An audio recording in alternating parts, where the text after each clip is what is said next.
नेतू जी बाबा रूपनाथ से कहती है कि मेरे पति को अगले जन्म में अगर शेर का जन्म मिले तो मुझे शेरनी का जन्म देना, ताकि मैं उनके साथ वन में रहकर उनके दर्शन करती रहूं। बाबा रूपनाथ फिर नेतू जी से कहते हैं कि अगर नियाजी का शीश भवानी ले जाए तो तू इसका खांडा अपने साथ ले जाना और इसके खांडे के साथ ही सती हो जाना। बाबा रूपनाथ यह वचन नेतू जी से ले लेते हैं। बाबा रूपनाथ जी नियाजी को अपनी कुटिया के अंदर ले जाते हैं, उन्हें एक जड़ी बूटी देते हैं और कहते हैं कि इसे अपने साथ युद्ध भूमि पर ले जाओ। नियाजी को जड़ी देकर बाबा रूपनाथ कहते हैं कि यह ऐसी जड़ी है जिसके असर से सिर कटने के बाद भी तुम 80 पहर तक दुश्मन से लड़ सकते हो। तुम इसे अपनी जांघ पर बांध लो, लेकिन इसकी खबर किसी को भी मत देना। बाबा रूपनाथ जी न्याज से कहते हैं कि न्याज सब पहर का युद्ध करने के बाद सीधा तू मेरे पास आना। न्याजी कहते हैं बाबा गुरुजी मैदान से दिन भर की लड़ाई के बाद आऊंगा, 7 कोस चलकर आपके पास आना तो मुमकिन नहीं है। बाबा रूपनाथ जी कहते हैं कि तेरी बात सही है, मैं ही तेरे साथ चलता हूँ और नेगदिया में ही धूणी रमा देता हूँ। बाबा रूपनाथ और नियाजी साथ साथ नेगदिया आ जाते हैं। बाबा रूपनाथ नेगदिया गांव के बाहर ही अपनी धूणी लगा लेते हैं। शंकर भगवान के अवतार बाबा रूपनाथ जी नियाजी को आशीर्वाद देकर युद्ध के लिए विदा करते हैं और जब तक नियाजी युद्ध करते हैं तब तक नेगदिया छोड़कर नहीं जाते हैं। हर सुबह सूरज उगने के साथ नियाजी रण का डंका बजाकर राव जी की सेना पर टूट पड़ते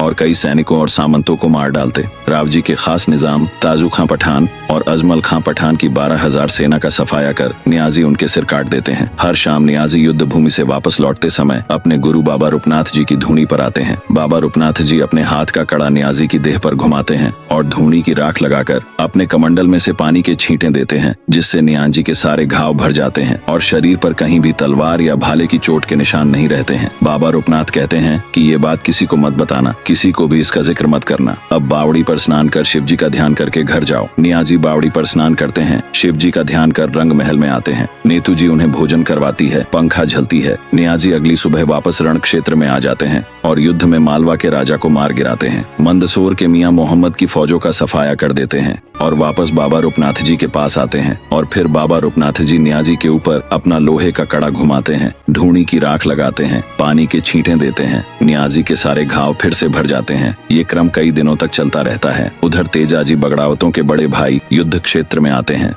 जब नियाजी से युद्ध करके जाने के बाद राव जी की सेना खाना बना रही होती है, राव जी के सैनिक बाटियों सेक रहे होते हैं, तब तेजाजी अपनी सेना के साथ युद्ध क्षेत्र में आते हैं, उनकी बाटियां वगैरह सब बिखेर देते हैं और सेना में भगदड़ मचाकर वापस चले जाते हैं। दोनों भाइयों का ये क्रम 3 से 4 दिनों तक चलता रहता है। नियाजी को युद्ध करते हुए 5 महीने से भी ज्यादा समय हो जाता है। भवानी सोचती है कि ऐसी क्या बात है, नियाजी लगातार युद्ध कर रहे हैं, पता लगाना चाहिए और रानी नेतू जी के पास जाकर कहती है कि क्या बात है भाभी जी, देवर नियाजी को 5 महीने से ज्यादा समय हो गया है युद्ध करते हुए, क्या तुमने इनके शरीर पर कहीं तलवार या भाले का निशान देखा है? ऐसी क्या बात है?